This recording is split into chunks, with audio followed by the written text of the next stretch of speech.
can select you, and then your face will be big the entire time. Because he did that to me once. I don't know if anyone. I got a pretty big head as is. I don't know if that. Well, whatever viewers you have might not appreciate that. Yeah, we don't really have a ton of viewers, mostly listeners. We do have tons. A very, very nice guy who I keep forgetting where he's from. Singapore? Sure. Myself? No, not you. An actual human being. Okay. I'll copy that. No, one of our listeners is, I think he's in Singapore. He's 13 hours ahead of me, 12 hours ahead of you. Every Monday morning, watches our show at work. Oh, cool. Yeah, it's actually super nice. But I never really know what time he actually goes into work, and I drink a lot, so this is the life I've chosen. Copy that. Were you in the military? No, I work in film production, and so there's a weird hybrid of that sort of. I'm sure that crap will get sprinkled in a lot of sir and copy and etc. I wasn't like being a dick about it. I was just curious. He'll find a way to be a dick about something. Be a dick about other things later. With a lot of strange terminology. Oh yeah, I want to vector your Victor, Roger. Over under. I haven't slept much this weekend. Oh, me either, man. Well, we so Friday I had one of my best friend's mom passed away, so the funeral was Friday, so I had to go back to the town I'm from. Stayed at a buddy's house, and it was like 2 a.m, and then we realized it was 2 a.m, so he's like, "We should go to bed." I'm like, "Yeah, we should." And his kids were like up and making a shit ton of noise at 6. Then I drove. I had band practice. Then I got home, showered, and then left and went drinking and got home at like midnight last night. And I was up at 7. Then I had to go back to Sheboygan for Mother's Day. This is just me complaining at this point. I just tried to sleep on the couch with my cat because my cat misses me, and it was not a good night's sleep. And the cat just slept at my feet the whole fucking time. That's weird. Goddamn cat. Slept at your feet. I thought it said it sucked your feet all night. Sorry. No, that's why we have the dog. We don't have a dog. We just have a really weird neighbor. All right, so I'll actually start like recording the show here in a minute. Brendan, anything specific? I'll let you talk about everything you do. Is there anything specific you want mentioned in an intro other than this weird little funny sentence I wrote about you that you'll find out when I read it to you?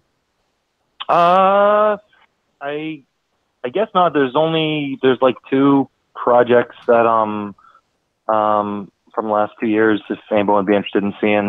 One is a short film called Friday that I produced and wrote that is now available online on Vimeo that went around festivals for about a year. Nice. And then we have another short film called Alan Anders Live at the Comedy Castle circa 1987, which just started festival run, which is not available online.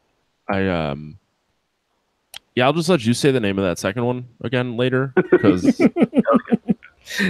Matt's familiar with the one-word name that is actually the thing he lives for every week. And also the Friday I'm thinking of stars Ice Cube and...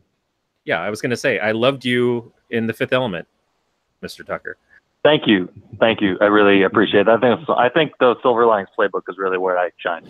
Yeah. It was a different kind of role, but I felt very good about the performance and the notices.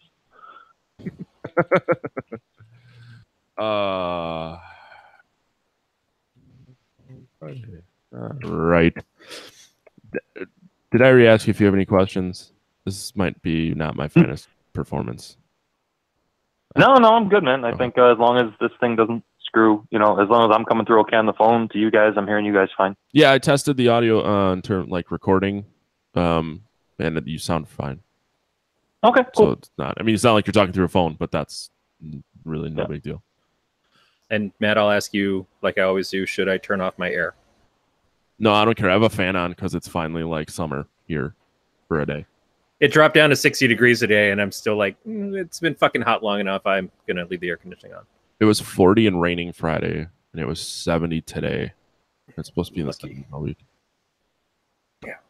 Brendan, are you in Brooklyn area too? I am in Brooklyn. Yeah, okay. I'm in Brooklyn. Okay. I don't ever know. Like, I don't know if Jack knows anyone outside of his neighborhood. I don't know how he functions most days. Jack knows a few people outside of the neighborhood. Jack's a great dude. We went to school together. I love Jack. I think he needs a hug. You're right. Once in a while. Yeah, no, but he moved recently. He's living in Williamsburg with like all the hip young kids now. That's what I heard. That's exactly what Jack needs, is to be around hip young kids so he can just scream at clouds in front of them. I don't think Jack needs a hug. I think Jack needs insertion. But Jack needs to do some tip drills. I don't even know what that is. That's having sex with a woman. Oh, I'm not one of the hip young kids either. I'm old.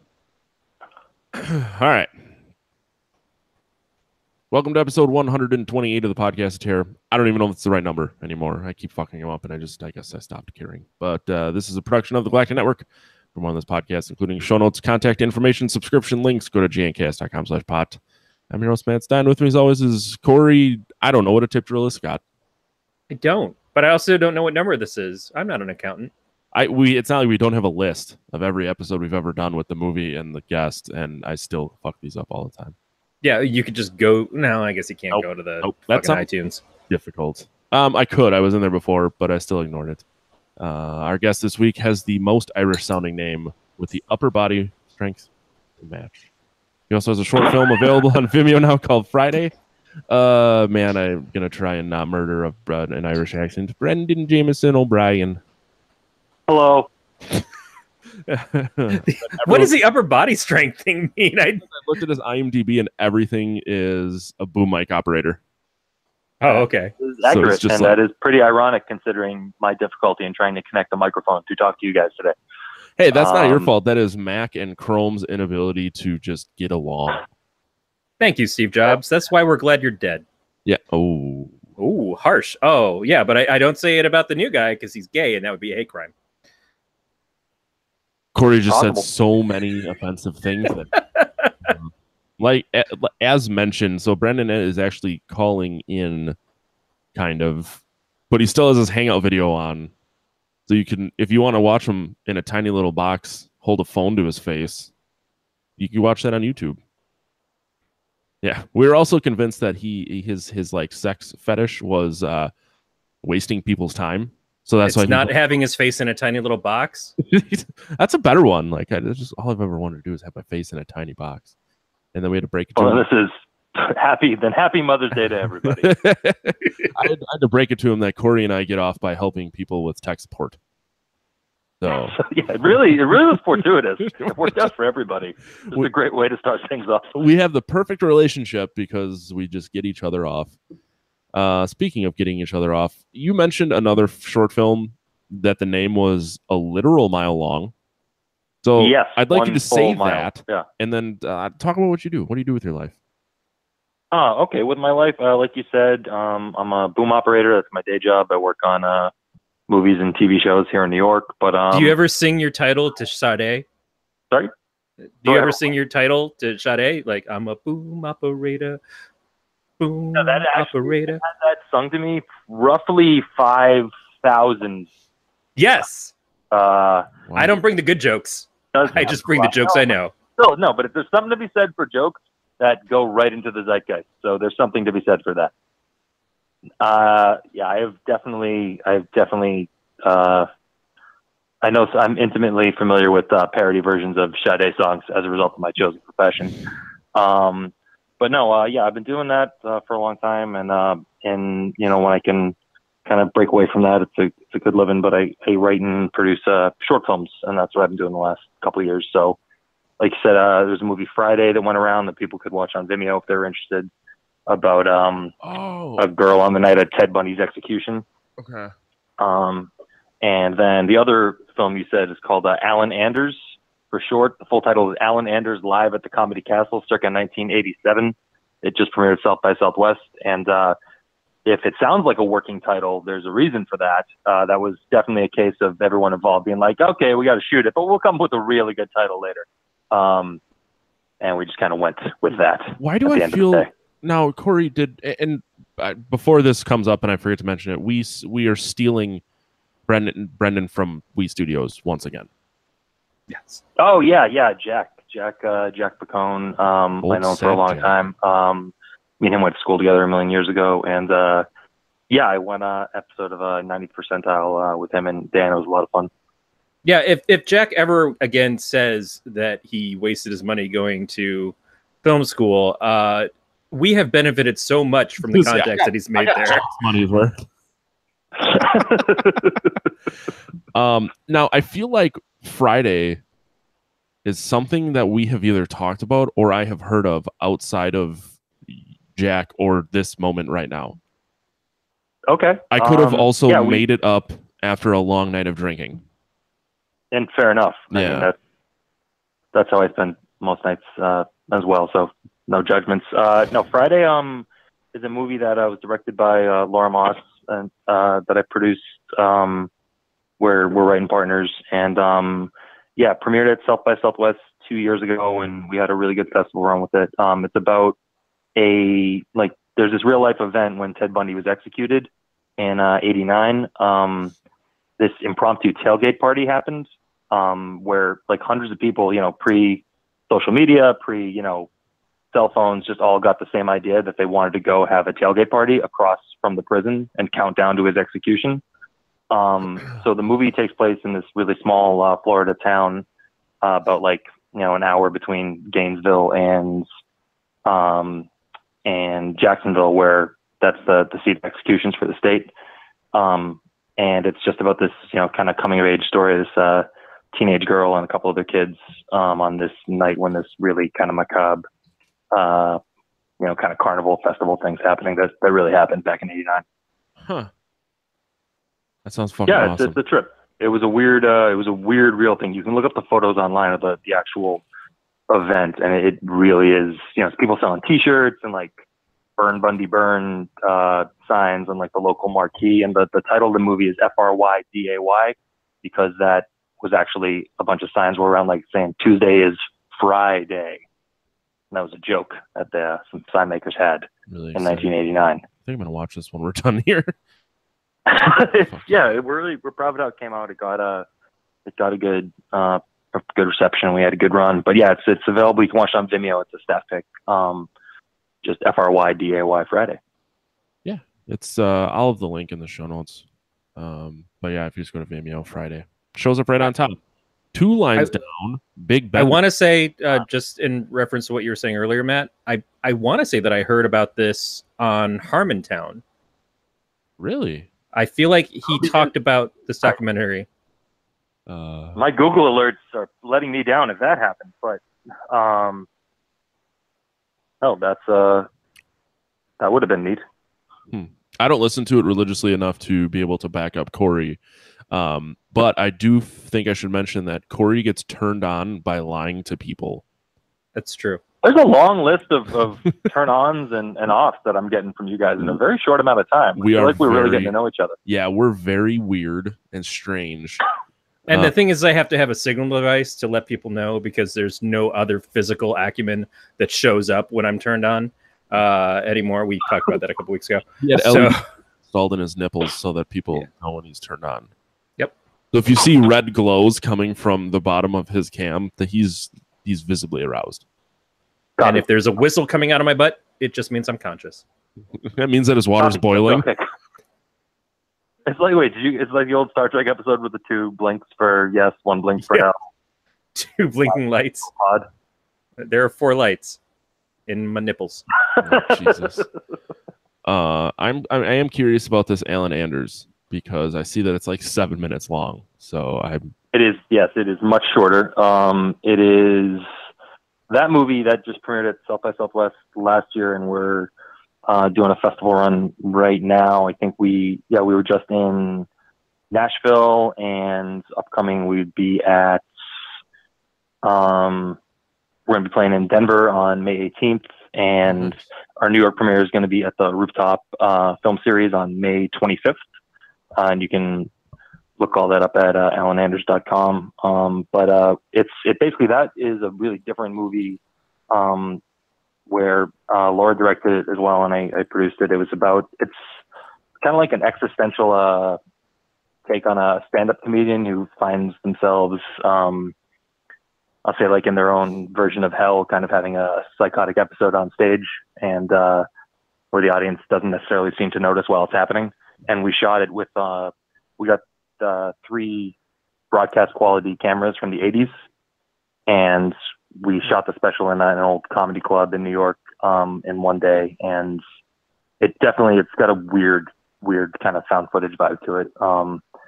Different kind of movie. It's definitely some people have somebody who's seen both movies came up to me afterwards and said, "Man, I really like both those movies. They make me feel super terrible in totally different ways." And I thought that was a very nice compliment. When were you in Chicago already? Yeah, we were in Chicago at the Chicago Critics Film Festival just last weekend. Bastard. Tony Grayson, who's the writer of it and actor, he performs at he performs a lot of characters and pieces at a place called the Shithole, which is kind of like an underground like alt comedy club. And so he was there with the movie, and we got a really good turnout for that. Nice. Huh. All right, sorry, I was just looking. Actually driving through Chicago on Friday. Because, oh no shit. Well, yeah. Well, I'm sure it'll be if you like weird, let's say challenging comedy. The Shithole is a really fucking cool place to check out a show. They put up a lot of really, really cool stuff. I like that they have a Shithole shirt with Schwarzenegger on it. At least someone is wearing it in one of their pictures on their website or on some copy that website. I don't know where the fuck I am right now. I actually despise Chicago. I'm driving around it, but yeah. Enough of that. What else do you do? Like trying to go through your. I was really let down that you don't have like a thick Irish accent, and we just have to ask you what you're saying every time.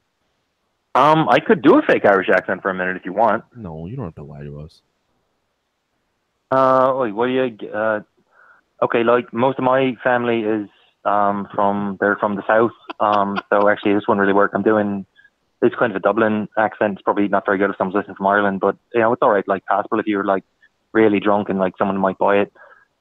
But like my relatives in the south, it's kind of like a lift sort of thing. So it's like they go get when it comes in the way, then they talk about it in the circle way. Don't they go get it on to the I don't know what he's saying. You know, that means it's authentic. Yeah. If you can't understand it at all, that's a real accent. You just like stray further and further away from reality. Like it's rural. You get so many compliments. Like, oh, it's so real. Like, really? Those weren't even words. It sounds like you have just a wad of French fries in your mouth. You're doing good. It does. Well, at times late at night, that's the only thing they really have open. So you will have a lot of French fries in your mouth.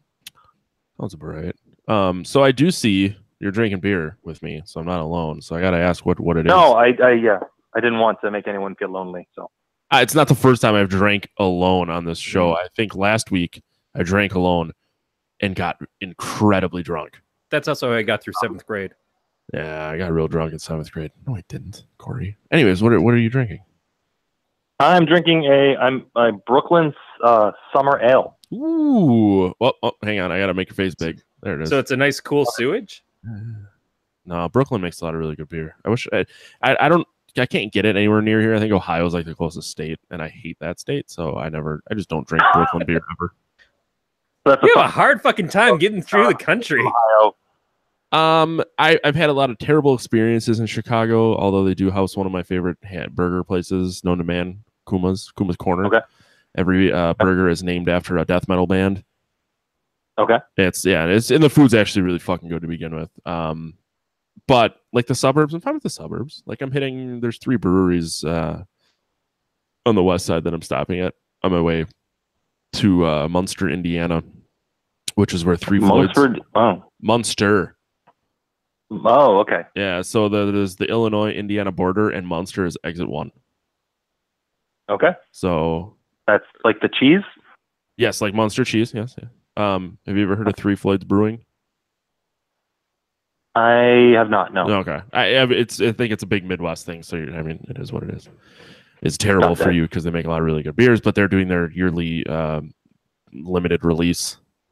So this town of like, hold on, I don't want to make any lies. So I gotta my wife's deciding to do construction on the other side of the wall apparently. So Munster does not. So there's 22,825 people in Munster, Indiana. Okay. Once a year, 3 Floyds releases beer.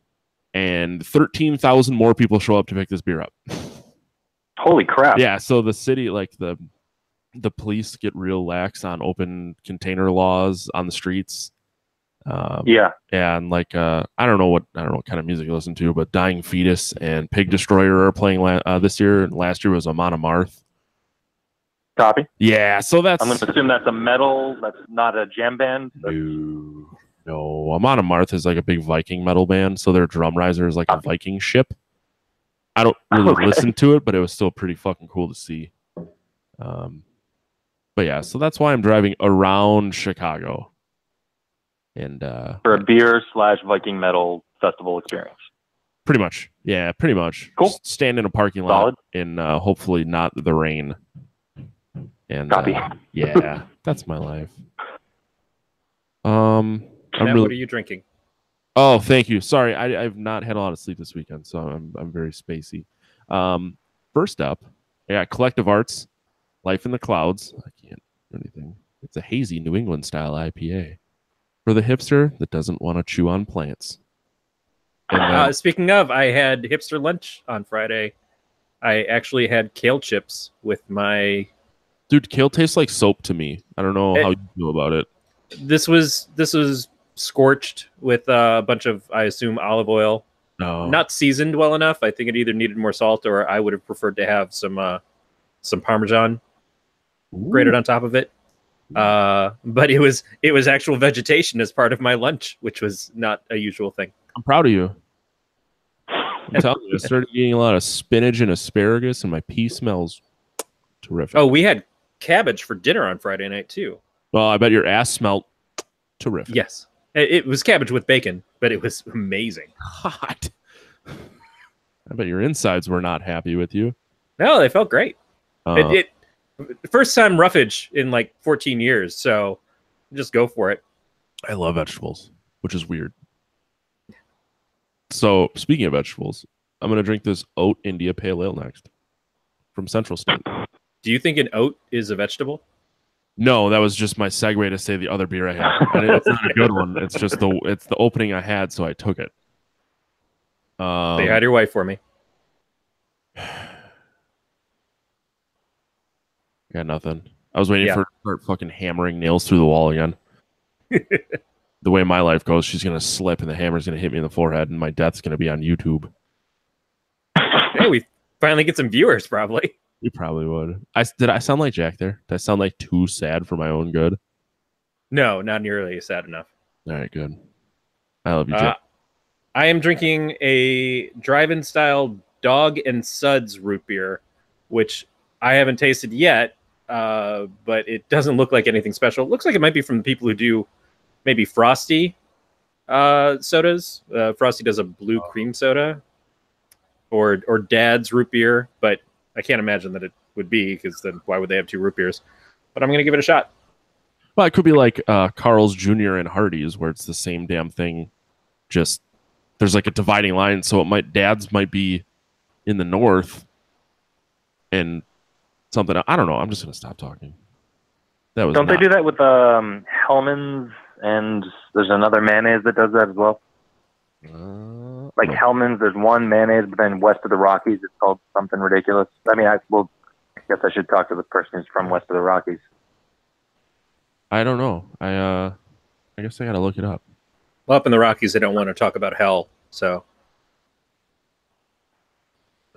Yeah, I don't know. It's got a little. If you've ever drank Faygo Rock and Rye, it tastes closer to that than it does to root beer, actually. Fuck yes, I have. I used to love ICP. It's not bad, just not a lot of flavor. But I have it on ice, so that might be on me. Brendan, are you a big fan of the Insane Clown Posse? And I'm not going to say I'm a big fan of them. You want to go to the Gathering of the Juggalos with me this year? I kind of always want to go to the Gathering of the Juggalos. Yeah, that's another person. As a humanity thing, like that. What was that documentary that it was like American a Juggalo thing? What was it called? American. That was. Are you telling me there's another one? Everyone in my value system watched that 10 times in a row. It was just. It's just, really. I could not take my eyes off that thing. That was just something. Yeah, it's really amazing. they're like the nicest gutter trash around. That's something, I think that's a kind way of putting it. It is just like there was so much. Yeah, the mix of like open-hearted sincerity. Yes. That everyone seemed to have, just so genuine and not putting on airs, but then immediately just segueing into like these really confusingly specific kind of like things that didn't seem like idle threats, calls to violence. It was really something. And just a real consistent kind of look over that whole group. Like, it wasn't a racial or a gender thing. It was all mixed together, but there was a commonality of spirit. No one, I was trying to think of a really good way to bring in face paint to that sentence you made. Be like, we don't see black, we don't see white, we just see face paint. We just see juggalos. We just see juggalos. Black and white. There was actually discarded Rorschach mask. Okay, Brendan. Now the request is going to be do an Irish juggalo. Doesn't exist. An Irish juggalo. Wow. Yeah. Okay, give me a second. I want to get into character here. So while you get into character, I just want to tell you this quick story. I live in a suburb, a suburb of a suburb of a suburb of a suburb near Green Bay, Wisconsin. And there was a rapper named, I think it was Bloody Ruckus, he called himself. Okay. But he was involved in a sacrifice of a girl's pinky for a fallen juggalo. Right. And he put the pinky in the freezer because he was going to eat it at a later date. Fast forward, I think he did like 8 months in prison. I get invited to some rap show in a nearby city with Bloody Ruckus. I'm like, I kind of want to go. Oh, he was performing, or he was just going to be at this party? No, he's performing. Gotcha. It was just at a Folsom prison. Pretty blast. Yeah. So now for your Irish juggalo. Oh shoot, I was so compelled by your story. All right, I'm going to half-ass this as best I can. My apologies to any actual Irish people listening, or I guess actual juggalos.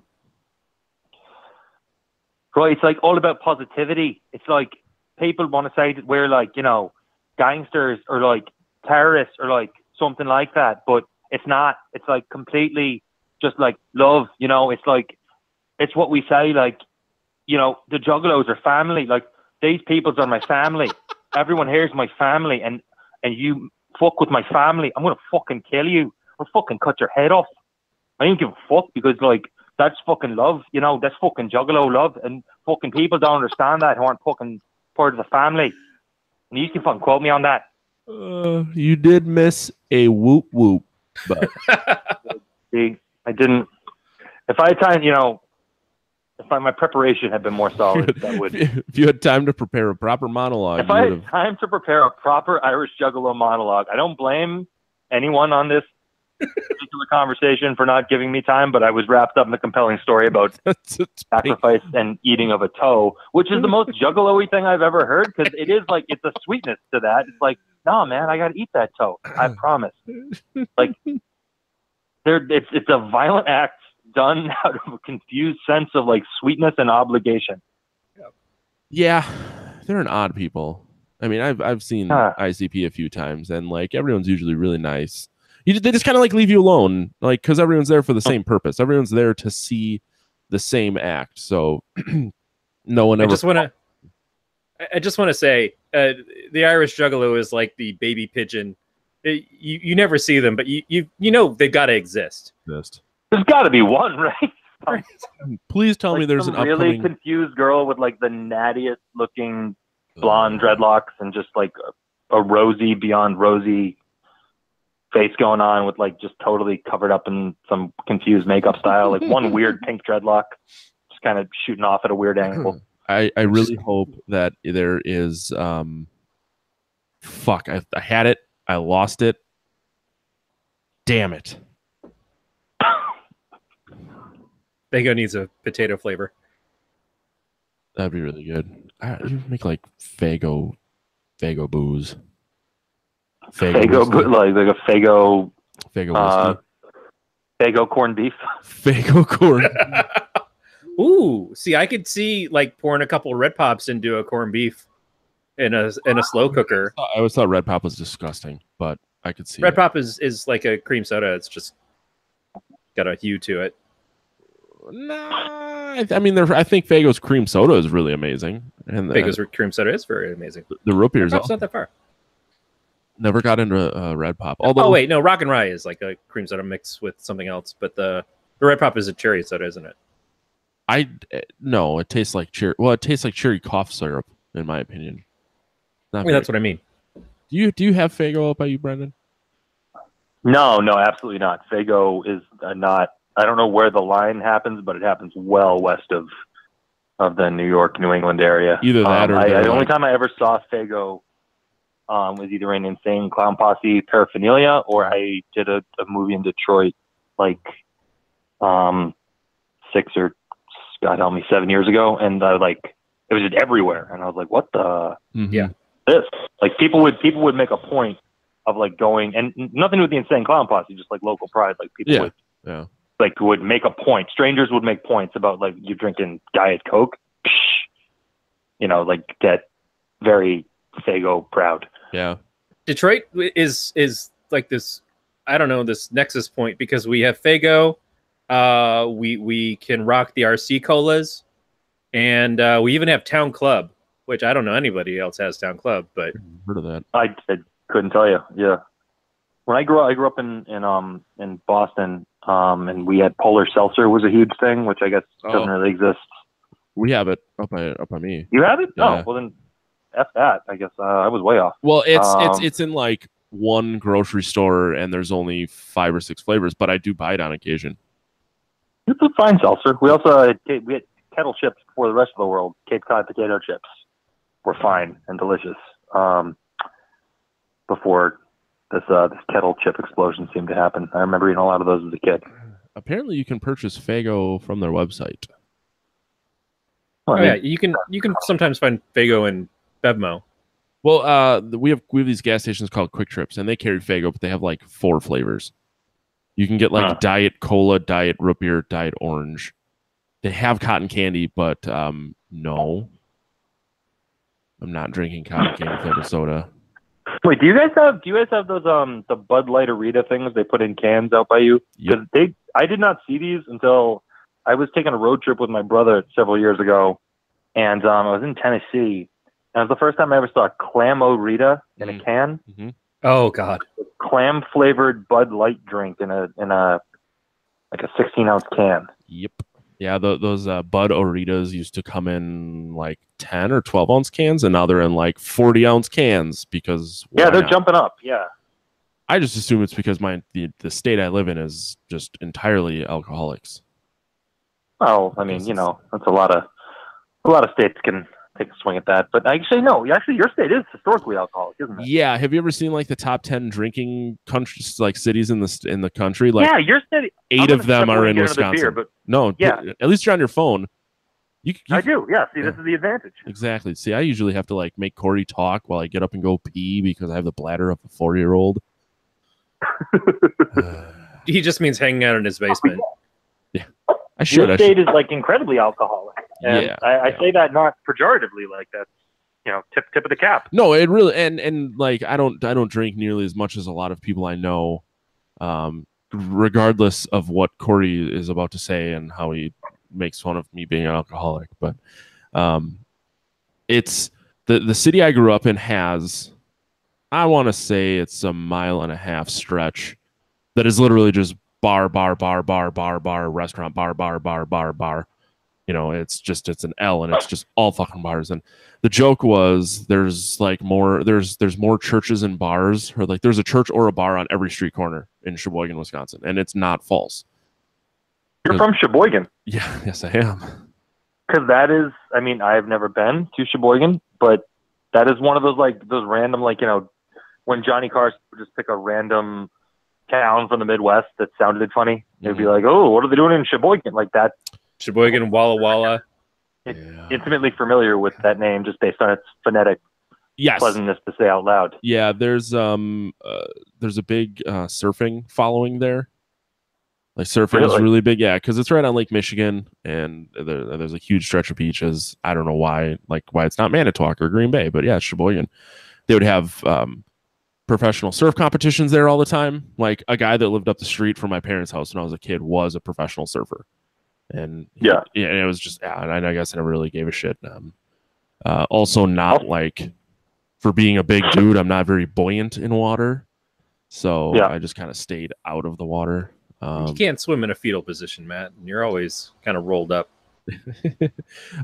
There's a news station out of Milwaukee that has a segment called That's So Sheboygan where they talk about like shit in the news. That's so Sheboygan, like That's So Raven, but pretty much, but it's Sheboygan. Yeah, my wife follows the Sheboygan Scanner on Facebook, and yesterday she sent me this picture, and it was a guy who called 911 because he was smoking while on oxygen and had like third-degree burns to his chest. And then, just wait. The next one is man still trying to smoke, arguing with caller. Yep. So already burnt the shit out of himself smoking, and now he's like, fucking, I'm gonna smoke. I was gonna say he's like on the phone. He's like, and when you have the ambulance come, have him bring a pack of Newports. God damn it! Yeah, I think it's anybody quick trip get a pack of Newports. I was gonna say, Matt, I don't know where we are on the scale, but where I grew up in Michigan, we had drive-through party stores. I've heard of those before. I know, like, I have family in Houston, Texas, and they have drive-through liquor stores.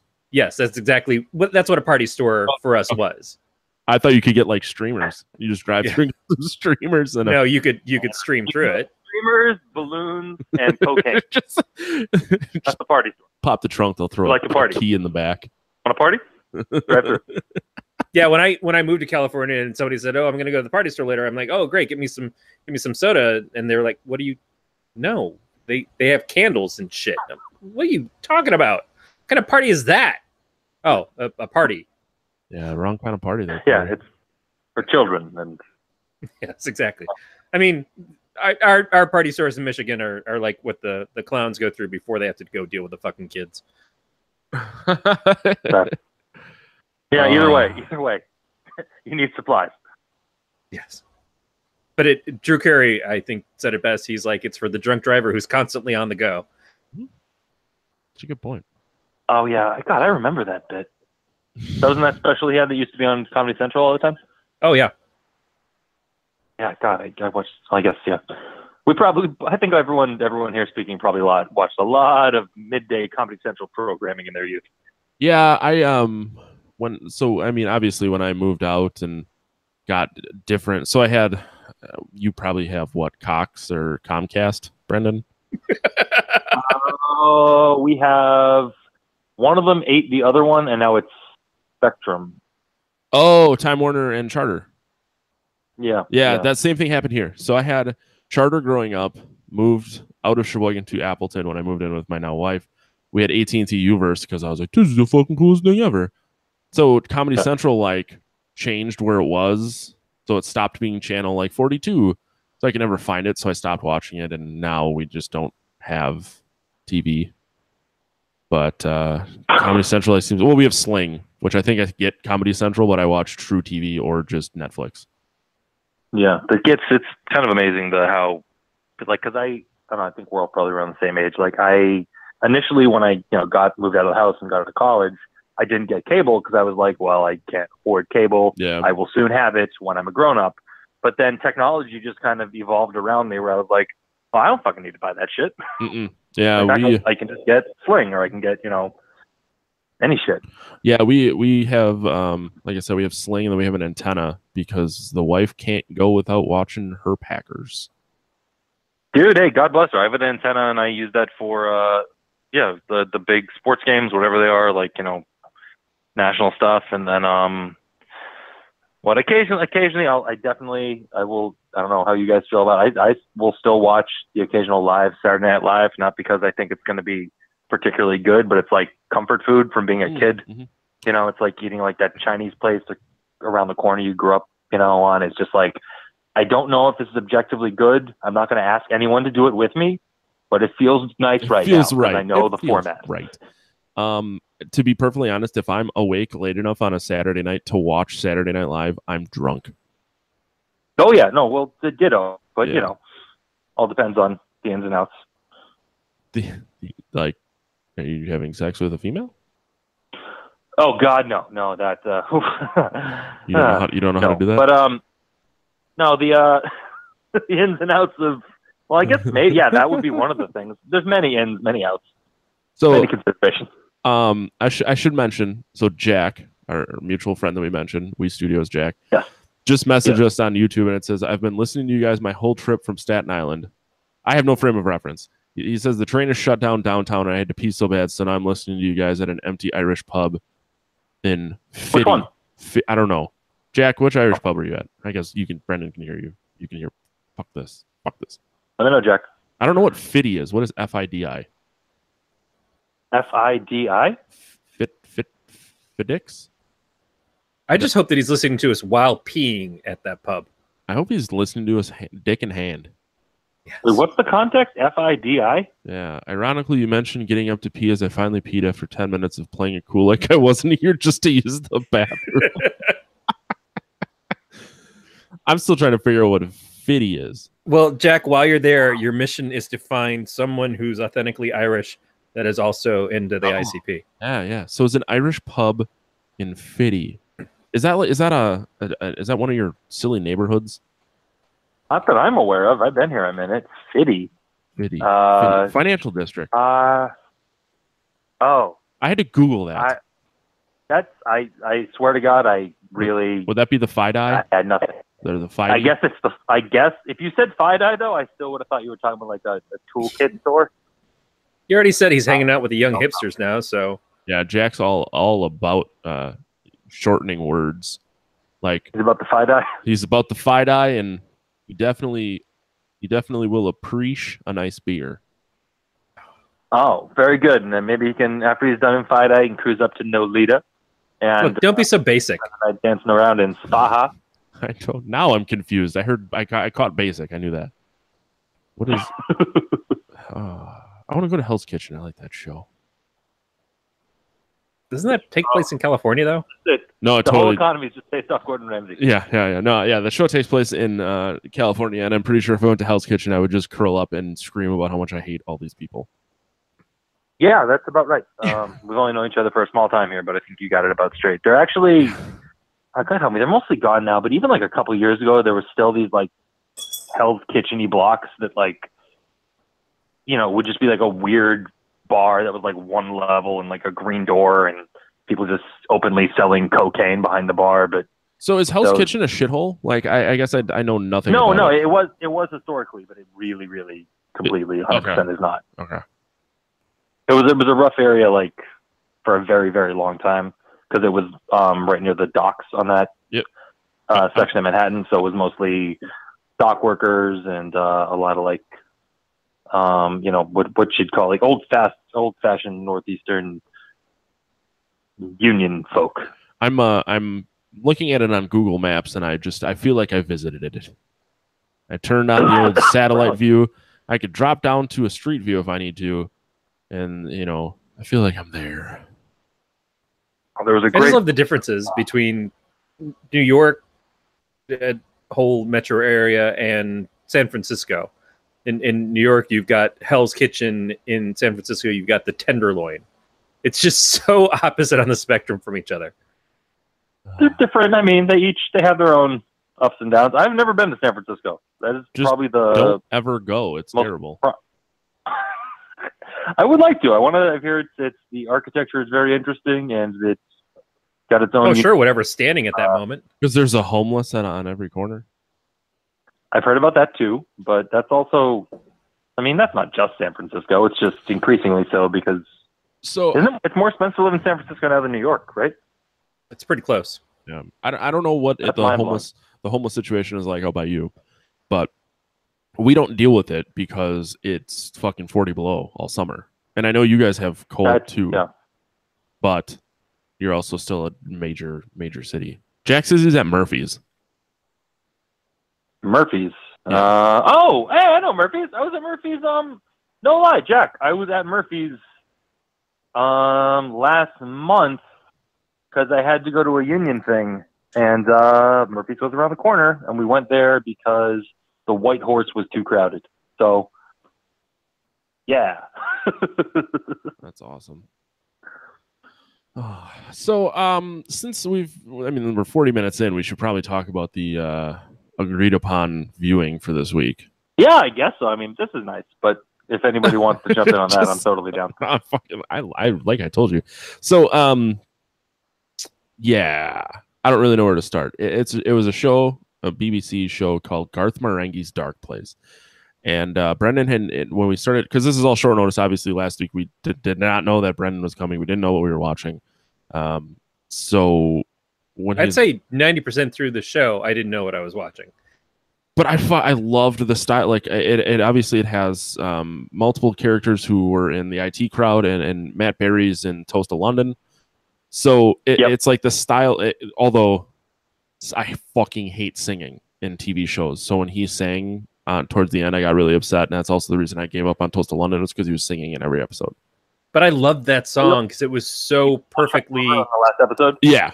It was straight up Miami Vice Don Johnson's heartbeat. It was perfect. It was actually a really listenable song. Yeah, it's a really good, and there's an extended cut you can find online. They recorded a 3.5-minute version of that song, but they only used the little bit in the show. Yeah, dude, I'm so glad you guys checked it out and it wasn't too weird, because you said like, yeah, pick something, whatever, and the first thing that came to my mind, I don't know why, I was like, I could talk about the show for like, I had never heard of it. So yeah, it wasn't, it's, a lot of times you bring up a show that was like over in England or something, and, people will be like, oh, it was just really big in Britain and, in the UK, but like, apparently it really wasn't that big over there either. It was just so weird. And it was on Channel 4. It was just on like regular ass TV. Yeah. And I saw it when I was going to school in Ireland, and, shocker. It was, they have like, 4, yeah, right. Shocker. But, like over there in 2005, like we didn't have like a satellite connection, and there's no cable. So in the where I was living, it was really just like, 6 TV channels, and you just watch whatever's on. There was no internet in the dorms. So we just would flip around, and I just saw this thing on at night, and I was like, what in the name of God is this thing? And me and actually Laura, who I was saying directed the movies we were talking about earlier, she was also in the program in Dublin. We both were just like, what is this show? And we just became friggin' obsessed with it. But yeah, it was super, super weird. But you see like the talent and all the people who are in it, and like I just think it's one of the funniest, most like perfectly put together things like ever. I mean, yeah. So what was your guys' take? Well, a bit of backstory on it, because I'm guessing a lot of people have never even heard of this, but of course, yeah. It was a 6-episode mini. I can't even call it mini series. This was a 6-episode run called Garth Marenghi's Darkplace, and it is written by Garth Marenghi, who is author, Dreamweaver, visionary, plus actor. I love that so fucking much. But the whole like concept is that this was a TV show that they recorded in the 80s, and it was just too terrifying for TV, and now all these people want it. So they released the show with like short interviews and some commentary, and so like some shit will happen, and then they'll bust in and talk about what they did, like the eyeball fuck scene. They're talking about how it was like a closed set and all this shit, and we told the actor, because he didn't know what he was walking into when he came in there, and we're like, hey, we're gonna be really tasteful with this. They moved all of the extras out that they could, and so it was just like 10 people who had to be there. And they turned on the lights and stuff, and it was just like this whole description about they convinced the actor to get raped by an eyeball in this scene. Yeah, very tasteful though. Yeah, it was very, very tasteful.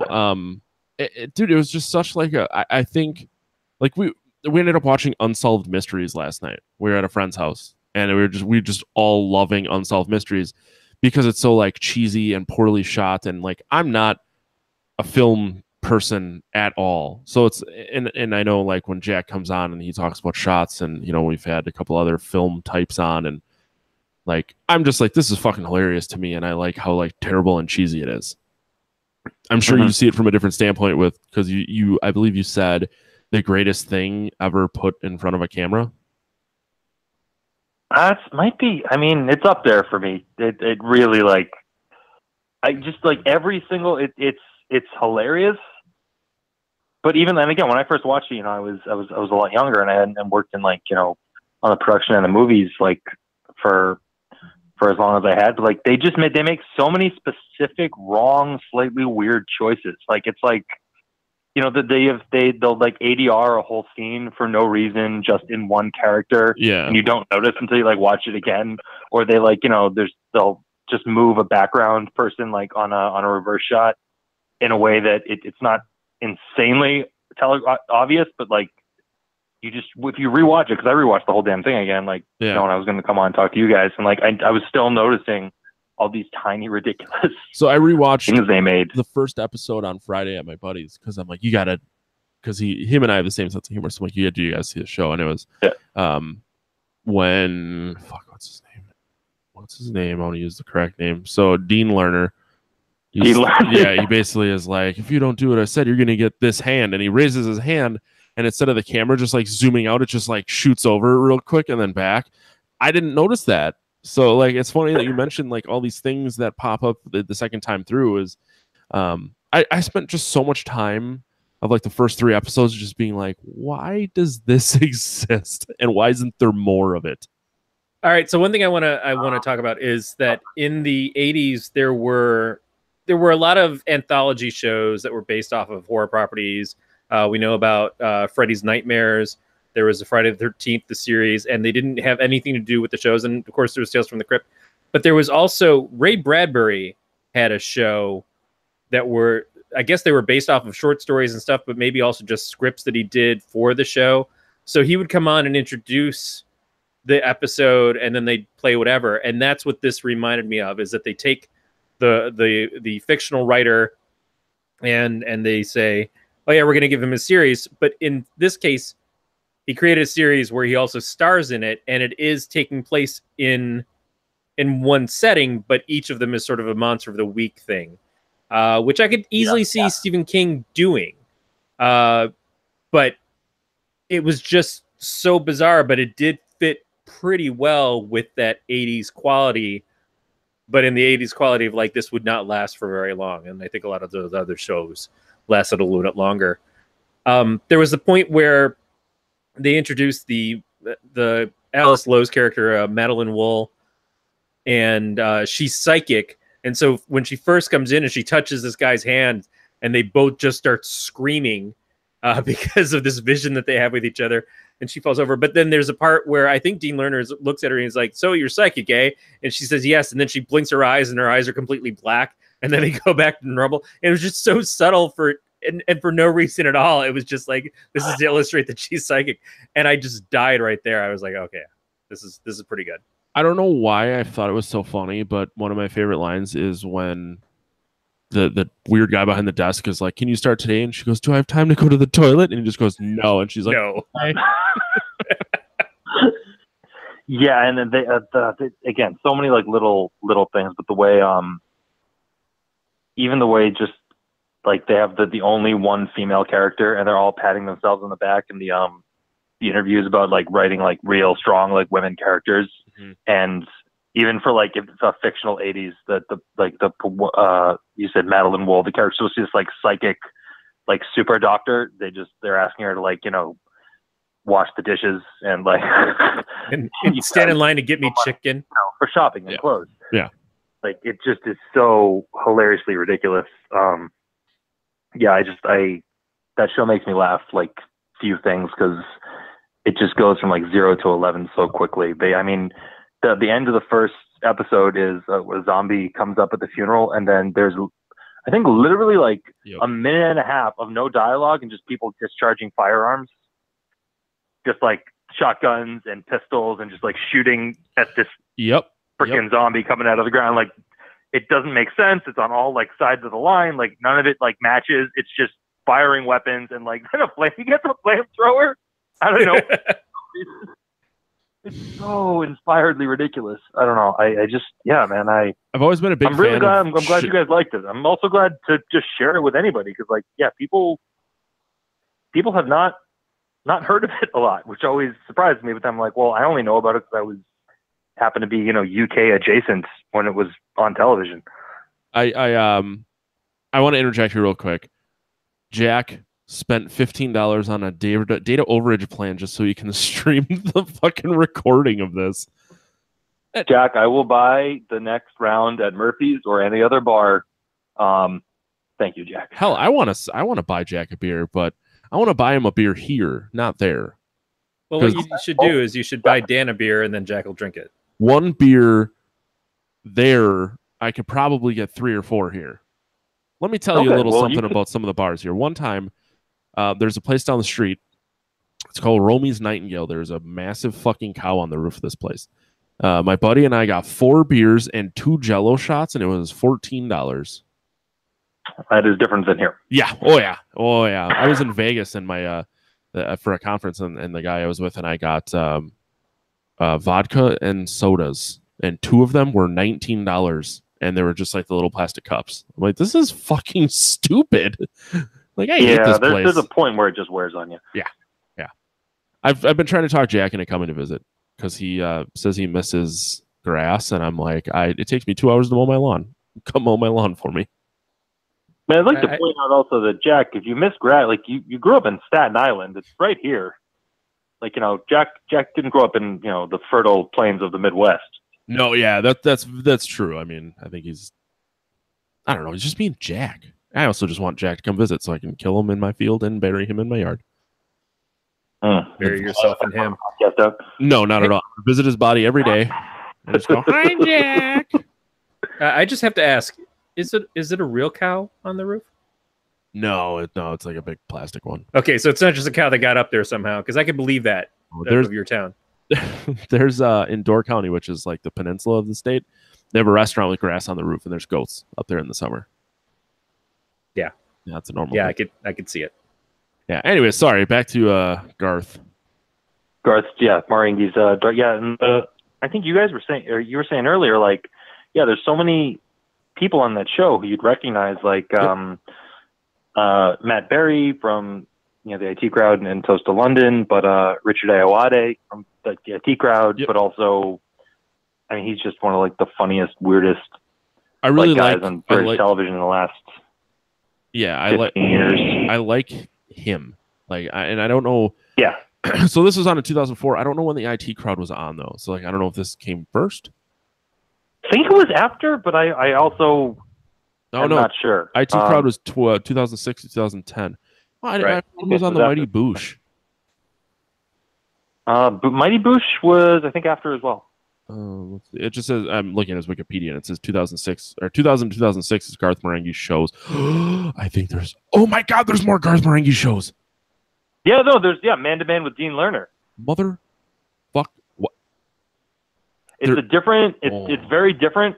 It's much more like British. It's like a fake chat show, but it's the character of Dean Lerner hosting a chat show. No, so there's Garth Marenghi's Netherhead. Oh, what's this? Yeah, low budget comedy horror. Oh, it's a stage show. Damn it. Yeah, see, no, it was a stage show, and then it became a TV show, and then I think they did another stage show afterwards. Motherfucker. Yeah. Mighty Boosh started in 2003, but this is what's funny is he plays the character who's the the editor for Garth? He's his publisher. His publisher. And then they convince him to be the actor in the show. But it's funny because the bad acting he does in the show, it's essentially Moss from the IT crowd. Yeah. Like that's what he winds up playing. He takes that bad acting and he makes one of the most beloved characters from Geek TV with it that we all watched and bought into. So it's really, it's early work for him because it looks like other than Mighty Boosh, he'd done nothing but shorts and stuff before this. Yeah, he prior to that, he was one of those. What's the name of the damn thing? The Cambridge Footlights was like it's this famous, like, you know, kind of. If anyone was a member of the Cambridge Footlights or was involved in it, I'm sorry, I'm gonna butcher your beloved institution, but like it's at, you know, freaking Cambridge in England, and it's like kind of like their version of if the National Lampoon had like a stage show, and like a lot of like he was the president of it. I think either before him or right after him, John Oliver was, Stephen Fry, Hugh Laurie, both were involved in it. Like back in the 80s, Emma Thompson was in it. There's like an insane amount of like famous British actors and comedians who are all part of this kind of stage comedy troupe at Cambridge in England. And I think like if you do that, I mean, it's a big country, but it's sometimes seems much smaller. Like you can just, if you go to that freaking thing, you're at least going to be like a chat show guy on England for the rest of your life. Like, you kind of made it. So you see a lot of those guys like from a really young age, just kind of doing really high level stuff in comedy. Just want the awkward silence. What? Nobody liked my diatribe about British comedy clubs at universities? I wanted to give Corey the opportunity to hop in if he wanted to, because my brain is just literally a gerbil in a wheel. So a lot of times I jump around a lot, and I was reminiscing about how he's like, hey, you should listen to this podcast called This Sounds Serious. I think you'd really like it. And then I found out it was fake. Yes. And that fucking pissed me off. That's a really good joke. Well, so I was listening to it. I'm like, this sounds scripted. I'm like, so the podcast This Sounds Serious is about this girl who listens to all these 911 calls, and she contacts the people who made them and figures out like what was going on. And I'm like, this sounds just too fucking out there. And it like no 911 call has ever sounded this good. And then finally I'm like, I gotta look it up. And it's like, it's just a scripted show. And I'm like, it upset me when I found it out. It upset you? Well, it's not, it's like, it's so out there that I wanted it to be true. Not true. I'm like, because no one fucking acts like this. No one calls 911 because their brother is dead and they just complain about how the floor's wet. Yeah, they keep going back and forth. It's like, no, I'm gonna go outside, or I've got to pee now. So and just keep putting the phone down and coming back later on and arguing with the 911 caller. But that was why I didn't tell you, is because one, I thought it was going to be really fucking obvious, but two, I just wanted you to discover it on your own. It was very, very obvious, but I wanted so badly for it to be real. You wanted it to be real. Yeah, and I don't know if I'm gonna continue to listen to it, but no, it's weird. It's funny, but it's weird. But it's one of those. It sounds like one of those professionally done like Serial or something like that, where they just take off and it's a true crime podcast. But you can tell there's a lot more behind it than the shit that we do. There's all this popularity behind podcasts now, and it's great. Yeah. But all that everybody's talking about is the stuff that's made by people like from PBS, or that actors or comedians do on the side. Yes. Your Mark Maron stuff and everything, which is absolutely fine. It's not like none of them are bringing stuff to the platform. They sure as hell are. Yeah. But then everybody gets an idea as to what a podcast is, and that's not necessarily where podcasts started. And maybe it's time for the platform to elevate, and this is what is going on with that. But I feel like that's cool. We're the pirate radio aspect of podcasting. Yeah. We're in the mix, and we have just as much ability to be discovered as any of the big shows do, but they are the ones that float to the top of the recommendations. And we're not. I'm in a bunch of podcast groups. Like when Dina was on last week, she was talking about the podcast association that she's a part of and everything. I'm in a lot of those boards and stuff, but when I see people talking about it and trying to start up, I'm always like, yeah, that sounds great, but you're going for a different level than what we are. And I don't feel like I have a lot to offer in the conversations with people about like what kind of equipment and editing and all this stuff. It's like, we don't fucking edit. Matt just it's published as soon as this thing is done. We used to have opening music and shit. I don't even know if that winds up in there anymore. But Jack still has trigger warning. I still have the network open. We used to have ads. I noticed you had Jack do your trigger warning. That's solid. Makes someone. He's got a very comforting voice. He really does. He does.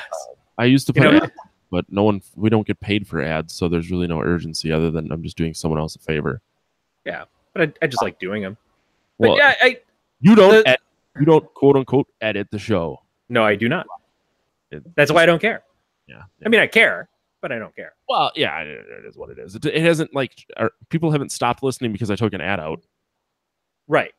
So You guys, yeah, you don't have that sweetstamps.com money coming through. I thought about, and that's the thing is, Blue I do Apron. fake ads on one of my other shows sometimes, where I try to come up with something on the fly that is usually a pounce off of some other ads that are on other podcasts and everything. But it's more just to be in the practice of doing it if something ever did happen where we got higher up and we took advertising. But we would be weird because we would need it to be something that we actually gave a shit about to talk about it. Like anal beads. Yes, exactly. That tie to the corners of your Casper mattress, because Casper is 100 free nights of sleep. Find out if it's the right mattress for you. So that's how you wake up when you roll out of bed and the anal beads come tearing out at an alarming rate because yes, you pop out of bed in the morning. Yep, literally. What a fine start to your day. Because your mattress isn't good enough, and you're too concerned about getting down to the post office to mail it back.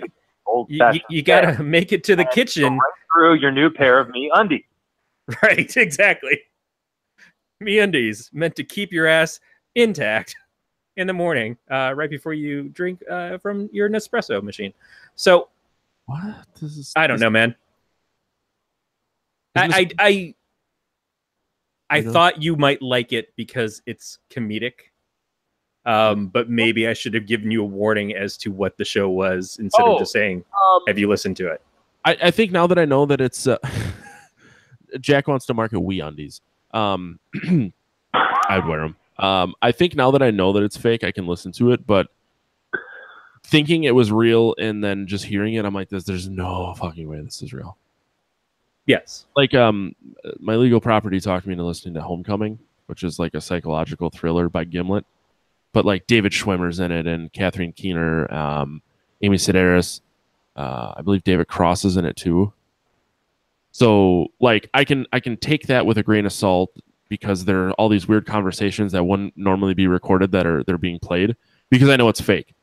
Whereas in This Sounds Serious, you know, there's no fucking way that someone is this scatterbrained that he's calling 911 to tell someone that his brother is face down on his bed and dead, and then just be like, well, I'm gonna go outside and get some air. I gotta go to the bathroom. Like it was too out there. It's the absurdity. I find the absurdity funny. But there was that one podcast that just started with Kristen Wiig and Aaliyah Shawkat that I think the first episode came out and they've already signed up to turn it into an actual TV series or something. You know, and that's all fine, but it doesn't feel like they're making the podcasts to make podcasts. You know, it's more like they're audio dramas. Like a pitch for first round of funding or something. And I don't mind that. I'm not against it, and I'm not some asshole who says, "Oh, it's a sellout of the fucking thing." It's not. It's just someone's doing something different. If it was friends of ours, if it was Brett and Nicole, and they decided to do some sort of dramatization podcast, I would have no issue with that at all. So why am I upset if it happens to be someone who's more established? I don't know what you were doing there. I was trying to look up the name of the podcast you were talking about, the Kristen Wiig one. I was on the page. It's called Sandra. And then 30 seconds later, a fucking video started playing. Yes. I didn't see. Well, that might speak to the general points of the conversation. Yeah, you should get a Mac. No audio come from that. Hey-o! Now, Matt, you watch a lot of the Adult Swim stuff by Tim and Eric. Oh, yeah. Yeah, I watched that too. Did this kind of remind you of that? Or the other shows that are on at that time of night, like the My Heart She Holler, or but yeah, it has like that kind of slapsticky, off the wall type comedy, where it like exaggerated comedy, which I think is Children's Hospital kind of stuff. Yeah, and obviously, like I feel like if I did a bunch of drugs and watched this show would be a lot better. It's not quite a Too Many Cooks, but it's pretty weird. Fuck, man. Did you watch? What I really sorry. No, I was just gonna say, have you watched like the 11 other Too Many Cooks style things that they did that month? I noticed that seemed to, you know, understandably, so, you know, whatever 100 billion people watch something, then it starts to, you know, they try and shove out everything they can after the fact. But I definitely saw a couple of them. But I saw the one about the mop.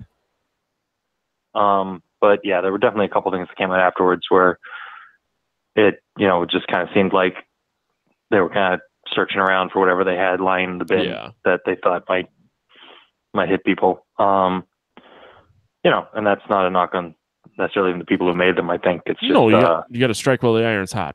You know what I mean? Exactly. Yeah. No, but one thing I love, like specifically, like so much about Darkplace is, I think it's an incredibly hard line to ride. To be that ridiculous and never wink at the camera, because like the one thing I think I hate more than anything else in comedy is when you have that kind of constant fourth Benny wall Hill breaking style thing where you just like wink and you're like, don't worry, we're all in on the joke. It's like, that is the most deflating, not funny thing in the world to me. And a show like Darkplace, where they're so in character, literally like in the show and then on the next level where they're doing these interviews, and they are so committed to the insanity of the world they built, and they spent so much time making these tiny specific choices and rules that make this kind of demented sense. Like that's why I love it so much, because like they can say these ridiculous things, and like especially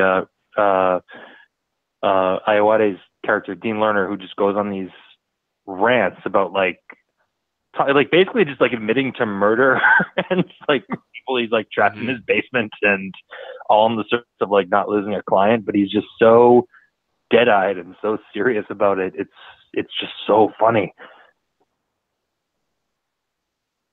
Yeah, everything about the show was a little bit Twin Peaks, but it was closer to like Twin Peaks was supposed to be a soap opera, but then they had the soap opera within Twin Peaks as well that everybody was watching.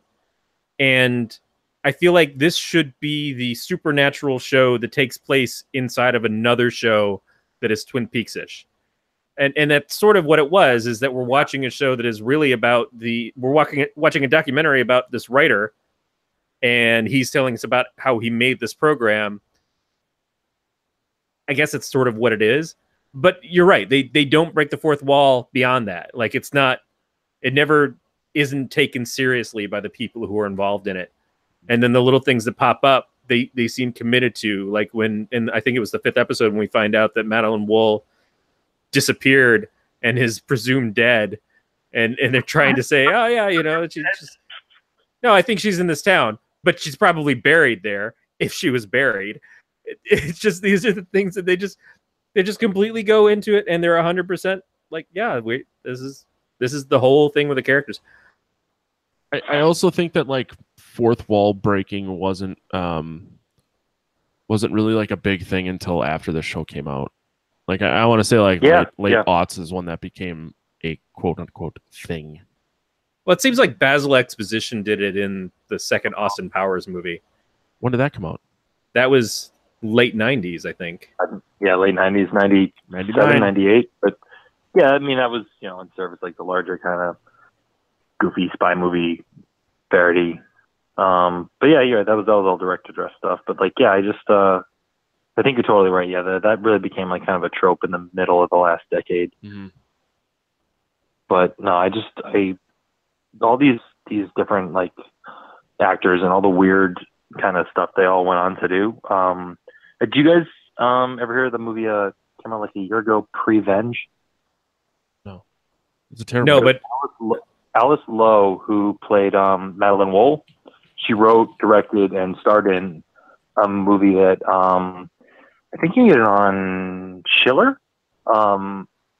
It was around like festivals like Midnighters last year. It's about a woman whose gestating fetus starts commanding her to murder, and she goes around just on a murder spree.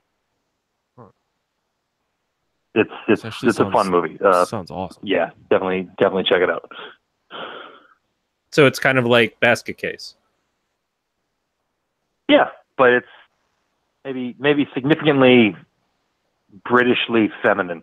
I don't know. Yeah, I haven't seen Milo, but isn't that the one where the guy's got some sort of thing living in his ass? That I think it's one of the guys from the state. I don't know, but yeah, she's done a lot of stuff. She's been in a lot of things. I feel like she shows up in a lot of other comedy type shows like this, and then she's been in Hot Fuzz and The World's End. I didn't recognize her when watching this. It was really weird to me to find out how not blonde she is after seeing her in this whole time. Although the wig is ridiculous, it seemed to suit her. But yeah, because she's kind of a mystery. Actually, so is the guy who played Garth, though. I would like to know more about what else she's done, because she was very good in this. Yeah, Matthew Holness, was the guy who played Garth. He actually he was supposed to play the zookeeper's assistant character in The Mighty Boosh. I can't remember the name. Was the American guy who was in Snuffbox. You guys ever see that show with Matt Berry? That's a weird as hell show. I can't remember his name, but yeah, Matt. He was supposed to play that, but there was a contractual thing where he wasn't allowed to appear on BBC shows because he was signed to another network for like that year. So I don't know. It seems like there was a bunch of stuff he wasn't in with the same group of people that he was just, you know, part of the regular group with. But no, it is funny how like it seems like over, you know, on British TV, there's like this group of people who just appear in each other's shows. Like, you know, the Mighty Boosh guy plays the priest for a couple lines in Darkplace, and how they all seem kind of drift in and out of each other's orbit. Well, I feel like it's that way with people who were in the state out here. You know, you just keep seeing them show up in the shows together, and people who've had association with them, like Paul Rudd or whoever, will keep popping up in the things that they do. Kevin Smith was always like, he got shit for the fact that he wanted to make movies with his friends, and they told him that's not how it works. He's like, well, why the hell wouldn't it work that way? Why would I not want it to work that way? And if you've got people who you get to be creative with and do something fun and interesting to all of you, then that's exactly what you should do. But I'm totally into checking out this Man to Man with Dean Lerner, because it sounds like when Hef used to do the show from the Playboy Mansion, and exactly. I can't imagine that wouldn't be hilarious with Richard Ayoade doing that. Right. Yeah, that sounds fantastic. I'm gonna try and get my hands on that. Did you guys have a favorite of the different storylines? Because what do we have? We had the first one where the guy was a portal to hell and explodes, and the doctor's like, "Are you okay?" Then we had the they asked if he's okay. We had the eyeball creature. We had the psychic going crazy and everything chasing around the hospital. I think that one was probably my favorite one. We had everybody turning into apes. Yep. What was the last one? I don't remember the last one. The main ape was played by Julian Barrett or Noel Fielding. One of the guys in the Mighty Boosh. I always get their names confused. The ape was, I think, Noel Fielding, who I did not recognize until I rewatched it. Matt, what was your favorite one? I really like the eyeball fuck scene. Yeah, it was pretty great. I think my favorite's just the pilot, because there's so much insane stuff that happens in that first episode. Like, just the introduction and everything about it is just so ridiculous. Well, that's a good way to put it, because I mean, for me, Brendan seemed like kind of nervous that we wouldn't care for it. I started watching a couple minutes of this on YouTube, which is very easy to come by there, and then I just went and got the entire series so that I have it forever and ever and ever. God, that makes me happy. So just like I subscribed drunkenly to CISO so I could watch this series, not realizing it was available elsewhere for free. Yeah, I mean, like, the initial surprise that the show is what it is really, I think, is what did it for me. Even watching the trailer, or not trailer, the pilot a second time in like a week, it was better the second time. It's like Funyuns. They get better with age. That's not true. They're actually really good right out of the bag. It may be that it's easier to enjoy it knowing what you're in for, as opposed to when some asshole just suggests you listen to a podcast that doesn't tell you that it's fake. That's true. Yeah, dick. Yeah, whatever. I assumed you knew, but we had to have a formal conversation regarding the issue. You assume that I didn't know it was fake? And Important. I'm just sitting there listening to this guy talking about his brother French kissing a waterbed to death and like buying into it totally. Hey, man. No, see, I'm sober. You know, Corey, the beer doesn't make my feelings hurt less.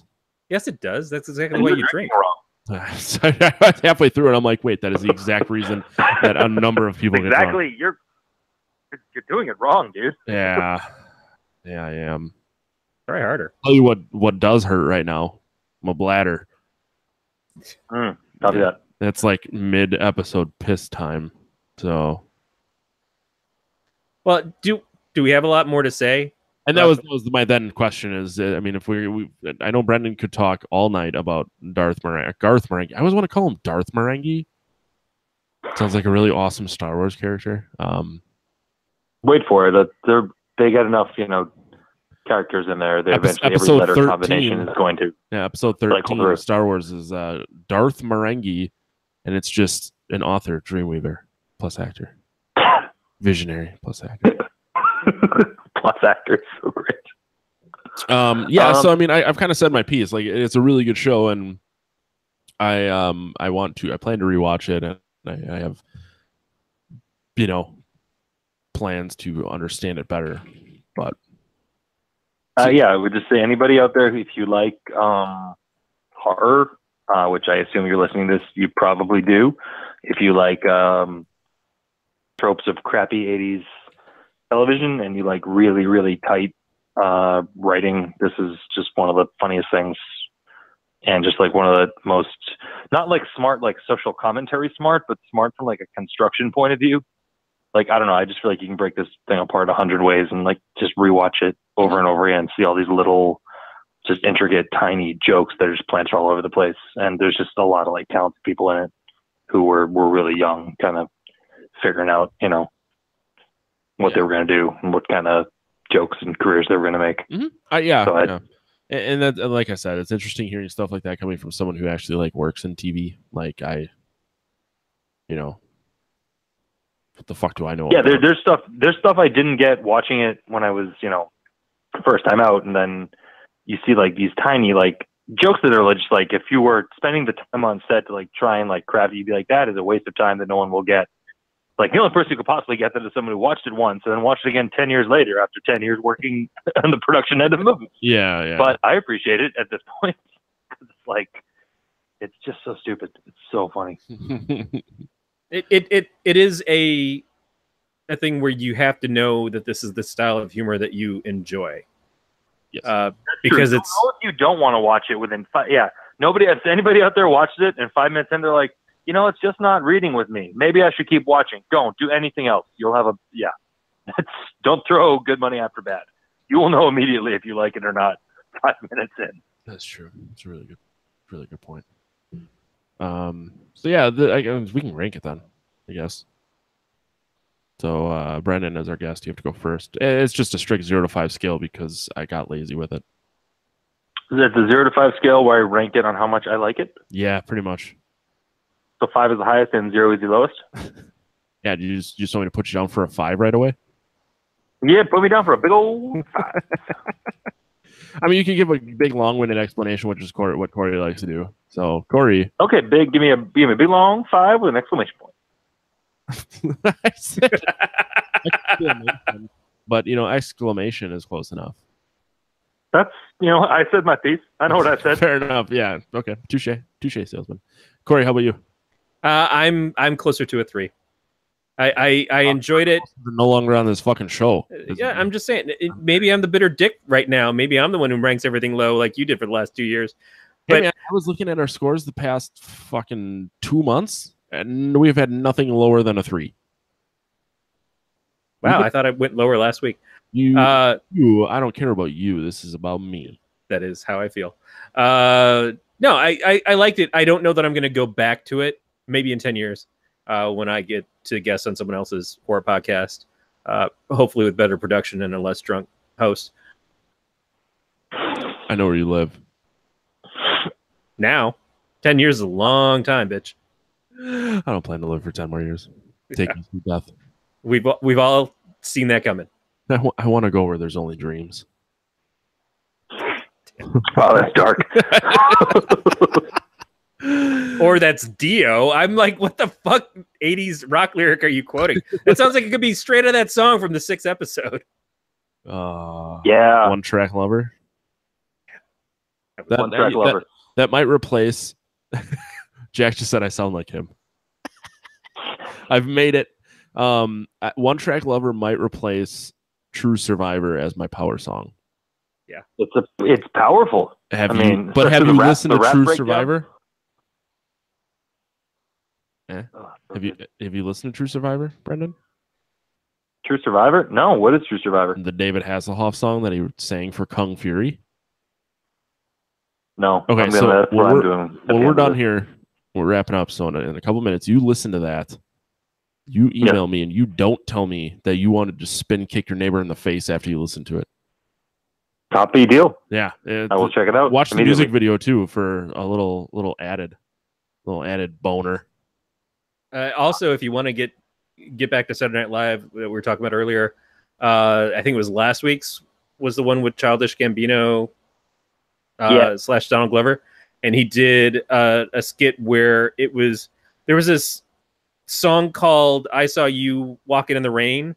It was a rap sort of revenge tune, and it starts out with him doing the song, and then he gets in the bar and he starts telling the girlfriend of like all the things that he did to get back at her because he saw her cheating on him. But the song itself is so spot on to the Rain song. And that was also from the time when rap had like rap battles, like somebody would release a song. So the Rain song came out, and then I think the song that came up after it was called Thunder and Lightning. That was a response song. It was like how they had UTFO do Roxanne, Roxanne, and then the real Roxanne came out and did a song in response to it, and they went back and forth for a while. But I loved that skit and that song so much because I could hear it immediately, like, oh shit, he's doing the Rain, and it was so excellent. He was, he's a talented young man. That was so ridiculous, that skit, and like the same thing immediately. I'm like, I feel like that's a YouTube video of a song from the '80s someone showed me when I was drunk once. And sure enough, I was like, yep, that was that. So I like how Brendan failed to mention that you and Jack went to school with Donald Glover. Well, I mean, like we did, but like not like as friendly. I think I met him maybe twice and exchanged like 2 words. But I will say my freshman year of college, so me and him were the same year as Jack. There's like a sketch comedy group that was holding auditions, and I went with like, a couple of people, and I'm sitting up there and like, and if you can imagine what a sketch comedy audition looks like with a bunch of like 18-year-olds, like just a lot of like people like trying too hard, turn stuff up to 11 or mumbling their way through. And I just remember like they did like they'd have like 3 people read a scene in groups. And, he went up there, and I swear to God, like, it's like, I just remember like sitting in the back and being like, oh, he's better than everyone, like by a lot. Like, I don't, oh my, oh boy, he's really good at this. It's that moment when you're all at school and you're like thinking about your futures and, oh, I'm going to go on and work from this. And like only a couple people from your class are really going to make it. And you all look up to this guy and go, shit, well, the numbers just dwindled for the rest of us. I guess it's between the rest of us. No, but like, yeah, he really like, and again, I think we didn't know each other, like really at all in school, but he was just a super like talented dude. Like, and obviously that is borne out. I'm a big fan of like Atlanta and the last stuff he does. But we went to, me and Jack and him were all the same year. And I think it's worked out pretty much the same for all of us. Yeah. All I got is that Willem Dafoe was born in Appleton, Wisconsin. That's pretty sweet. Don't you have a minor league baseball team too called the Red Wolves? We have the Timber Rattlers. Yeah, I made that up. Oh my God, that's actually from an Onion article. There's that improv training kicking in. I was about to Google it. I'm like, maybe. No, there was an Onion. This is a really specific joke that no one will enjoy. There was an Onion article written like 10 years ago when the Red Sox had a particularly bad closer who like they wanted to put out to pasture, but they owed him too much money. Oh. So they wrote a fake Onion article that says like, you know, manager tells Eric Gagne he's being sent to, quote, Appleton Red Wolves to work on curveball. And it was just about buying a bus ticket to Appleton, Wisconsin, and they would just basically send him out to the middle of nowhere where he would die. Huh. Well, okay. Well, I mean, we're not that in the middle of nowhere. There is a minor league baseball. I think, but you know, blame the Onion. I know. I'm not mad at you. I'm mad at the Onion by way of you. It's like the How to Serve Man bit of oh yeah, you sign this contract, you're gonna go out to Appleton and be with the Red Wolves. And it turns out that the Red Wolves is literally a bunch of wolves out in the woods that they're going to feed him to. And he just didn't read the contract far enough to find out that it's a cookbook. I would like to point out that To Serve Man is a really good album. And if either of you could tell me what band that is, I will give you all the money in my wallet, which is nothing. No, don't know. Cattle Decapitation. I follow them on Facebook, so near. Wait, what? I follow them on Facebook. Why? Because they toured with Travis? Yeah. Okay, that makes sense. I'm like, how would Corey get to Cattle? And I forgot that they toured with A-By. You actually called me out on it early in the series of the show. You're like, you follow Cattle Decapitation? I'm like, yeah, I support my friends. I would love to meet the singer of that band, but I hear he's very nice. But I have met one band that was like my hands down favorite band at the time, and they were not very nice. And now I'm like, I can't support them. I stopped buying their music. Meeting heroes is a risky proposition. Yeah. Well, I met Jack, and he's lived up to all of the hype. And then some. Sad hype. All right, Corey, we should probably do the Matt, you didn't score it. 4. And I'm leaving it at that because my eyes are starting to turn yellow. All right. If you want to contact Matt and tell him how yellow his eyes are, you can leave us a voicemail at 805-328-3966. You can email us at pot@gncast.com. Or you can leave a message on the website. And you can also follow the show on Twitter, Facebook, Instagram. You can give out your critical data, and they will sell subscriptions based off of you. And it's all right. You know, that's what we do this for, is to just give all our shit away. We're a podcast of terror in all those places, and you can find us via iTunes, Google Play. I hear Stitcher's dicks now, so I don't know if we talk about Stitcher anymore, but it's still there, I think. So if you want to, that's your choice. The Dave thing, not a me thing. I don't. You didn't read it in order. I don't know where you are. I'm at the part where you say, "Hey, if you want to help pay for this podcast," did you pass up the bit.ly/pot review if you want to review? Maybe. Yeah, you probably did. Anyways, if you want to give us money, just do the thing like you do for Read Podcast, but do it for us instead. Go to amazon.podcastdair.com, shop like you normally would, give us all the money. I even stole that line from Dan. Brendan, where can people find you, assuming you want them to find you on the internet? You can find me on Facebook at Brendan O'Brien, and there's only about 5,000 of those throughout the Northeast and Ireland. I'm not very savvy with social media, but if you're interested in any of the stuff that I was talking about at the top of the show, you can look for Friday Film on Facebook or Alan Anders on Facebook. And if you are in Nashville, Denver, or New York City in the next 2 weeks, there'll be screenings for Alan Anders at the Nashville Film Festival at the opening night of the Denver Film Society's short film screening on May 18th, and in Gowanus at Rooftop Films No Escape. I wrote that down terribly. Uncanny Macabre. Anyway, Rooftop Films, Friday, May 25th, Alan Anders live at the Comedy Castle screen, and at Videology in Williamsburg. Friday, we'll screen at Vimeo's Ladies with Lenses on Monday, May 21st in Williamsburg. There's information in there. It was a bit back and forth, so I apologize for the breaking that down. But yeah, you can find either of us on Facebook, either of those projects, and myself as well. Fuck yeah, Corey, how about you? I do a show called Solutions to Fix the Universe over on the Ink Geek Studios. It's a kind of advice show where we're advising each other how to get through this fucking weird life thing that we all exist in. And I do a show called Else Nerds on this network with Gregor Sprague and our producer Beatmaster. This week, I believe we're going to be doing some sort of roundtable, hopefully about the Avengers movie because we didn't spoil it 3 weeks ago because we're not those kinds of dicks. No, We're different kind of dicks. That do it 3 weeks later. Yeah. Matt?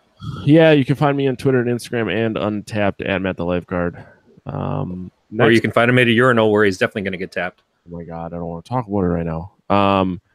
Next week, we're going to be watching a Scary Movie with a man that I employ to make me less fat of a human being. His name's Joe Nissim. He's an Egyptian from out by Brendan. He owns a company. He's an Egyptian, not from Egypt. No, because that's how that works. I don't know. We're gonna get to the bottom of that, but I think he was born in Egypt or his parents are Egyptian. I don't know, whatever. He lives over on the East Coast. I told him I had friends in Williamsburg, and it was like I ruined his life because he thought I was friends with a lot hipster. of people have friends in Williamsburg. Well, I'm like, Jack's like the anti-hip. He's so unhip. He's hip. No, that can happen. Yeah, it could totally happen. I love you, Jack. It's kind of like when I went to a goth bar with a bunch of friends and I was so bored I went upstairs to a booth and fell asleep. And then my friends found me later on asleep in this booth and they said, you out-gothed everybody at the goth bar by being that belligerent of not giving a shit. I don't know, man. All right. That's going to do it for another episode of the podcast. We'll talk to you guys next week. Stay scared, everybody.